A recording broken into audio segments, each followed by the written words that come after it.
14-15 वर्ष झाले वारी करत होतो. आता गेल्या वर्षी जरा थकलो, मला भागलो, मला काही आता वारी करता येत नाही. म्हटलं ठीक आहे, मग 15 वर्षात काय काय केलं तुम्ही? अहो म्हटले महाराज 15 वर्षात माझा हरिपाठही पाठ नाही झाला. म्हटलं का? हरिपाठ पाठ व्हायला लागत होता 15 वर्षात.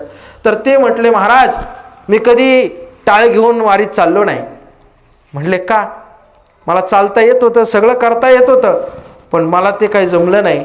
मी काय करायचो, वारकरी आला का वारकऱ्याच्या पायाला हात लावायचो, आणि वारकरी जेवला का त्याची पात्र उचलायचो आणि उकिरड्यामध्ये टाकून द्यायचो. अहो तुम्हाला खरंच सांगू का, मी तिथे एक वाक्य बोललो, नाना बरं झालं तुमचा हरिपाठ पाठ झाला नाही, तुमच्यात अहंकार निर्माण झाला असता. काय?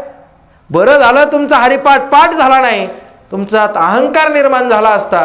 तुम्ही पत्रवळ्या उचलल्या, खरी वारी तुमची झाली.